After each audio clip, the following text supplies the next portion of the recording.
Bus ಪ್ರಯಾಣ ದರ ಏರಿಕೆ ವಿರುದ್ಧ ಬಿಜೆಪಿ ವಿಪಕ್ಷ ನಾಯಕ ಆರ್ ಅಶೋಕ್ ನೇತೃತ್ವದಲ್ಲಿ ಬೆಂಗಳೂರು ಪ್ರಯಾಣಿಕರಿಗೆ ಗುಲಾಬಿ ಹೂವು ನೀಡಿ ಪ್ರತಿಭಟನೆ. ಈ ಬಸ್ ದರ ಏರಿಕೆ ಮಾಡಿರುವಂಥ ಬೆನ್ನಲ್ಲೇ ನಿನ್ನೆ ಬಿಜೆಪಿ ನಾಯಕರು ರಸ್ತೆಗಿಳಿದಿದ್ರು, ಬೀದಿಗಿಳಿದು ಪ್ರತಿಭಟನೆಯನ್ನು ಮಾಡಿದ್ದಾರೆ. ಪ್ರಯಾಣಿಕರಿಗೆ ಗುಲಾಬಿ ಹೂವನ್ನು ಕೊಟ್ಟು ಪ್ರಯಾಣಿಕರಿಗೆ ಒಂದು ರೀತಿಯಾಗಿ ಸರ್ಕಾರದಿಂದ ಮೋಸ ಆಗ್ತಾ ಇದೆ, ಅನ್ಯಾಯ ಆಗ್ತಾ ಇದೆ ಅಂತ ಹೇಳುವ ಕೆಲಸವನ್ನು ಮಾಡಿದ್ದಾರೆ.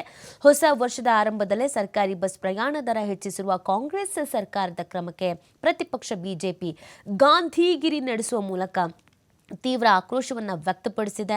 ಮೆಜೆಸ್ಟಿಕ್ನಲ್ಲಿ ಬಿಜೆಪಿ ನಾಯಕರು ಮುಖ್ಯಮಂತ್ರಿ ಸಿದ್ದರಾಮಯ್ಯ, ಡಿಸಿಎಂ ಡಿಕೆ ಶಿವಕುಮಾರ್ ಮುಖವಾಡ ಧರಿಸಿ ಗುಲಾಬಿ ಹೂವನ್ನು ನೀಡಿ ಜನರಲ್ಲಿ ಕ್ಷಮೆ ಕೇಳುವ ಮೂಲಕ ವಿನೂತನವಾಗಿ ಪ್ರತಿಭಟನೆಯನ್ನು ನಡೆಸಿದ್ರು. ಈ ಮೂಲಕ ಬಸ್ ಟಿಕೆಟ್ ದರ ಏರಿಕೆಯನ್ನು ಖಂಡಿಸಿದ್ರು.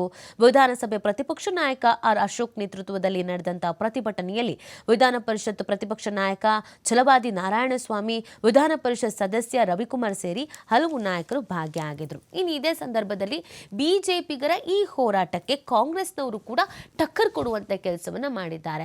ಅಂದ್ರೆ ಈ ಯಾಕೆ ಜಾಸ್ತಿ ಮಾಡಿದ್ದೀವಿ ಅನ್ನೋದ್ರ ಬಗ್ಗೆ ಸಮರ್ಥನೆ ಮಾಡ್ಕೊಳ್ಳೋದ್ರ ಜೊತೆಗೆ ಬಿಜೆಪಿ ಅವಧಿಯಲ್ಲಿ ಏನಾಗಿತ್ತು ಅನ್ನೋದನ್ನು ಕೂಡ ರಾಜ್ಯದ ಜನತೆಗೆ ಮುಂದಿಡುವಂತ ಕೆಲಸವನ್ನ ಮಾಡಿದ್ದಾರೆ. ಹಿಂದಿನ ಬಿಜೆಪಿ ಸರ್ಕಾರದಿಂದ 12% ಹೆಚ್ಚಳ ಆಗಿತ್ತು ಅಂತ ರಾಮಲಿಂಗಾರೆಡ್ಡಿ ಅವರು ಹೇಳಿದ್ದಾರೆ. ಅಶೋಕ್ ಅವಧಿಯಲ್ಲೇ 48% ದರ ಹೆಚ್ಚಳ ಆಗಿತ್ತು. ಹಿಂದಿನ ಬಿಜೆಪಿ ಸರ್ಕಾರದ ಅವಧಿಯಲ್ಲಿ 12% ಬಸ್ ಪ್ರಯಾಣ ದರವನ್ನು ಹೆಚ್ಚಿಸಿದ್ರು. ಅಲ್ಲದೆ 2008 2013ರವರೆಗೆ ಅಶೋಕ್ ಸಾರಿಗೆ ಸಚಿವರಾಗಿದ್ದಾಗ 47.8% ಪ್ರಯಾಣ ದರ ಹೆಚ್ಚಳ ಮಾಡಲಾಗಿತ್ತು.